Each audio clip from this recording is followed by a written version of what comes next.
Alright guys, thank you for coming to my first video that I'm creating today. My name is Jesse. You may know me as Osis, or Sir Osis, or BDSB from wherever part of the internet I happen to be on. I'm on Twitter at OsisBDSB.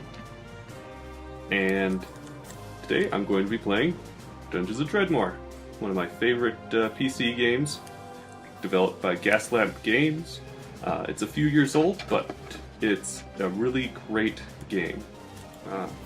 It's, in fact, for a while, it was the only game I played, really.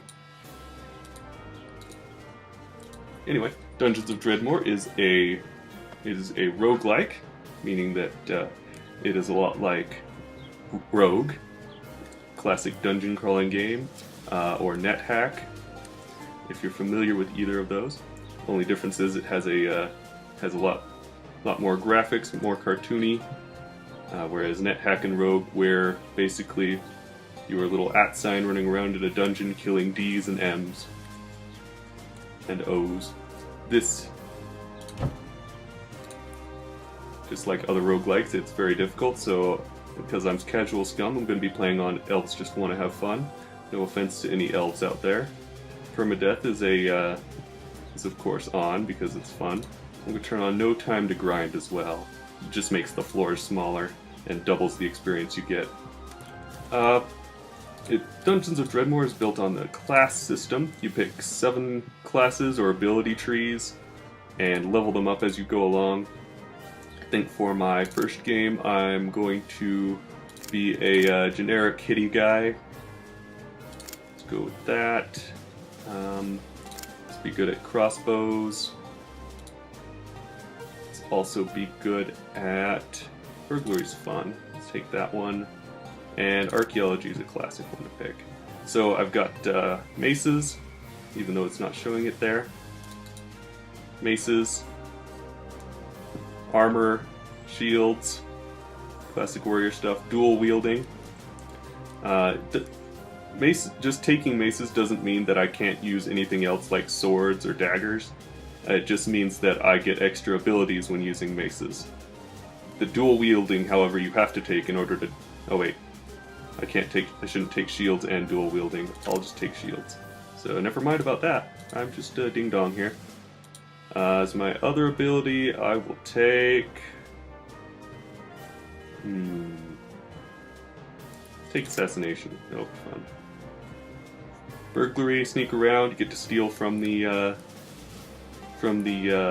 vending machines, and if you level it up enough, you get to steal from the shops themselves without being noticed. Archaeology gives you tons of experience bonuses for just eating artifacts that you find. Artifact is any item with extra special bonuses on it. In assassination, you deal critical hits more often. Often I like to hit the random button and just build out a skill tree, or build out a build from there, but today I'm just going to go around hitting stuff. I'm going to be Osis today. Basically the story is this evil lich Dredmor has come back to life and you have to kill him. For some reason my inventory always goes off the screen when I start the game. Make sure to equip my crossbow. Lockpicks are good. You don't have to kick open doors, and you get experience when you open the locked door. Ooh, already found a pretty good shield. This shield gives me bonuses to help, to my blocking chance, and to absorbing damage. Take 1 less damage for every hit that I take. These are my stats. Each item specifically says what stats it gives bonuses to. So wearing a fedora, I have +4 to dodge, +2 to critical chance, and +3 to counter, to get a counter attack. Oh, also this tells me how much damage I do hitting things. This one tells me how much damage I do with my crossbow. Of course, you also get bonuses for using the bolts. I'm going to right-click on this and use my wooden bolt as my default right-click attack, since I don't have any abilities. In this game, food will refill your health one piece at a time, and the booze will fill your mana up one per turn until it runs out. So this will last 6 turns and will refill 6 mana. I am not a mage of any sort, so I don't really need mana at all. So I'll just put that in the bag. Hit things. Whack. Whack. All the little sparklies mean that this is something you can pick up, or a trap. My guy is... I took burglary, so I have a few extra trap points. The little gear there means I have 1 point in detrapping things, and the ability is I get to steal from vending machines. Which reminds me, I should go back. There should be vending machines over here to steal from. Woohoo! Crime is fun. Not really. Don't do that. Not in real life. You're running around an evil witch's dungeon, so it's okay to steal from it. It's kind of your job. Alright, this is a Tesla mine. It'll give me electrical damage if I fail. 45% chance, let's do it. Try it again. Woohoo! I leveled up. Every time you level up, you get to pick one of your ability trees to gain a point in. It Belongs in a Museum is always a good first choice, because you find lots of artifacts and usually can't use them. A lot of them are weapons, and once you have one weapon, you don't need one until you find an actual better weapon. So let's do this. Steal more stuff. Stole a jewel out of the Crafty Crafts machine. Let's shoot the blobby. I missed. Actually, I didn't miss, because heroes never miss. Their attacks just get dodged. Yeah, the wooden bolts don't do much. Except to baddies. But baddies are like, you can breathe on them and they die. It's kind of how they work. Steal more booze. Throwing weapons. Oh, the diggle just popped out of the ground. That's actually something new in the recent patch. They made diggles actually dig. Diggles are kind of like the mascot for the game. Like how Pikachu is in Pokemon, except diggles hate you so very, very much. I'm sure Pikachu hates us so very, very much as well. But he doesn't show it. So I'm just doing some rearranging here. Anti-magic field spewer is a pretty crappy trap, no need to keep that on my hotbar. The steak doesn't do much for us. Don't need that at all. Just eat that now. Mushrooms usually give you some sort of weird bonus. Mushrooms and potions. You know what they all do, which is something I'm kind of sad about. I like how in most roguelikes you have the potions that you don't know what they do until you drink them or something. But here you know what everything does. This statue gives us a side quest and marks it on our map if we've been there. In this case, if we defeat the boss monster, we'll get an artifact. And we'll see what happens with that, whether we want to actually use it or just eat it for the experience with It Belongs in a Museum. Let's see, I'm going to use this Plumber's Agaric. See, the Super Mario Mushroom. You get +3 strength, which still didn't help me kill that, even though I got a critical hit and a blackjack. Weird. Kinda sad, that's what you get at first level though.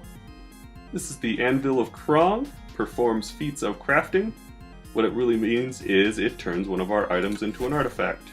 Because Krong is pleased with us, he gave our Fedora +1 to +1 mana, looks like. Yeah. So that helps us absolutely not at all. Let's open this up. Grab my wooden bolt. But I'm not going to eat my hat yet, just because the Fedora is really good at... ow, we just walked into that.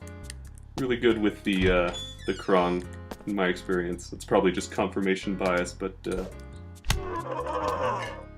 I found you're less likely to get a bad curse onto your item if you use that fedora.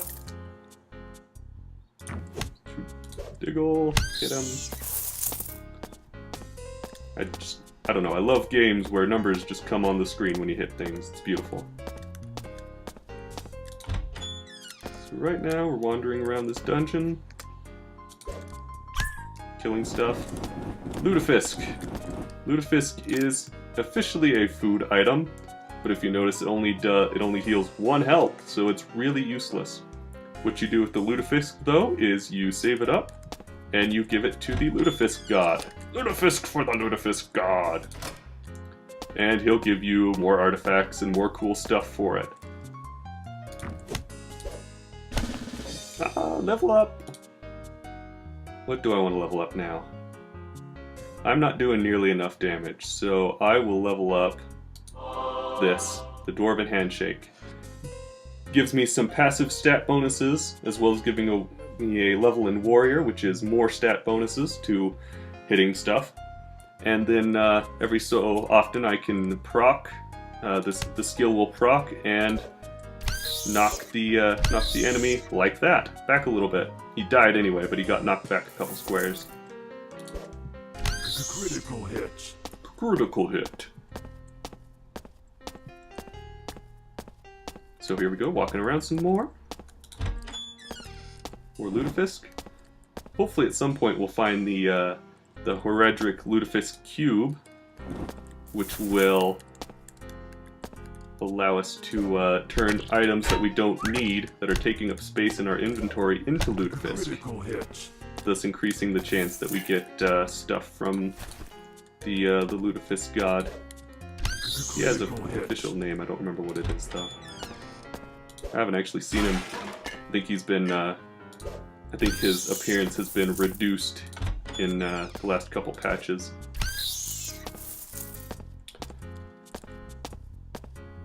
So we're walking around some more. Yes, walking around. This game involves a lot of walking. These things, Satanic Displacement Glyph, I kind of wish they didn't use that, those things, but they're basically teleporters. You just, you walk on them and teleport. And I just picked up a ring. What does it do? Wow, it gives me +2 damage.